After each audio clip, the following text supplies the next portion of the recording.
আসসালামু আলাইকুম, আমি লাবণী রহমান চলে আসলাম আরও একটি রেসিপি নিয়ে। আজ আমি রান্না করব বিমলা শুটকি দিয়ে সবজি দিয়ে তরকারি। চলুন শুরু করা যাক। প্রথমে আমি গরম পানি দিয়ে শুটকিটা পরিষ্কার করে ধুয়ে নিয়েছি। আর এখানে রান্নার তেল দিয়ে পেঁয়াজ আর কাঁচামরিচ দিয়েছি। পেঁয়াজ দিয়েছি, এর ভিতরে পেঁয়াজটা নরম হয়ে আসলে আমি এটা ভিতরে মশলা অ্যাড করে দিয়ে দেব।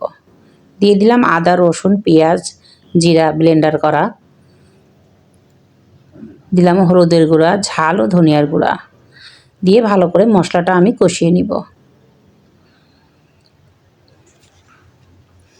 মশলা কষানো হয়ে গেলে আমি এর ভিতরে দিয়ে দিলাম স্বাদ মতো লবণ। এর ভিতরে আমি শুটকি ধুয়ে রাখা শুটকিগুলো দিয়ে মশলাটা ভালো করে আমি কষিয়ে নিব।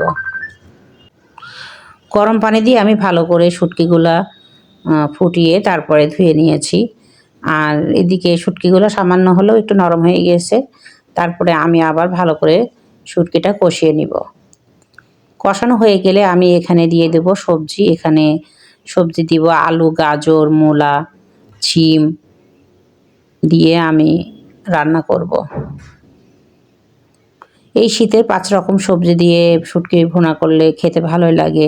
শুটকি ভর্তা, শুটকি ভুনা, পেঁয়াজ দিয়ে ভুনা করলেও ভালো লাগে খেতে। আমি সবজি দিয়ে রান্না করছি। ঢাকনা দিয়ে ঢেকে আমি কিছুক্ষণ জাল করব। ভালো করে কষিয়ে নিতে হবে, না হলে খেতে ভালো লাগবে না। আর শুটকি তো সব তরকারিতেই মানায়, বিশেষ করে সবজি দিয়ে ভুনা করে রান্না করলে ভালোই লাগে। ভালো করে কষিয়ে নিতে হবে। মশলা থেকে যখন তেল ছেড়ে দেবে তার ভিতরে আমি পানি দেব, তার আগে দিব না। আর শুটকি তো ভালো করে না কষালে খেতেও ভালো লাগে না। খুব বেশি একটা পরিমাণ পানি দেবো না, আমি ঝোল একদম রাখবো না, শুকিয়ে ফেলবো। ঢাকনা দিয়ে ঢেকে আমি কিছুক্ষণ জাল করব। দিয়ে দিলাম ধনিয়া পাতা কুচি, দিয়ে একটু নেড়ে চেড়ে তারপরে আবার আমি জাল করব। ঢাকনা দিয়ে ঢেকে দিব, পানিটা শুকিয়ে আসার জন্য অপেক্ষা করব কিছুক্ষণ। আবার ঢাকনা দিয়ে ঢেকে দিব। ঢাকনা দিয়ে ঢেকে দিলে মশলা গুঁড়া ভিতরে ঢুকে যায়, যার কারণে বারবার ঢাকনা দিয়ে আমি ঢেকে দিচ্ছি। আর মূলা দিয়েছি, মূলা দিয়ে শুটকি দিয়ে খেতে ভালোই লাগে। ঢাকনা দিয়ে আবার কিছুক্ষণ আমি ঢেকে দিলাম। দিয়ে ঝোল শুকিয়ে গেলে আমি নামিয়ে ফেলব।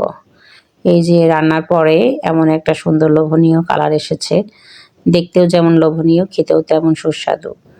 আর শুটকি দিয়ে ভাত খেতে আমার খুবই ভালো লাগে। গরম গরম ভাতের সাথে শুটকি দিয়ে পরিবেশন করুন। আমার ভিডিওটা যদি আপনাদের ভালো লেগে থাকে তাহলে like, comment, share and subscribe করে দিবেন। ভালো থাকুন, সুস্থ থাকুন। আল্লাহ হাফেজ। Thanks for watching.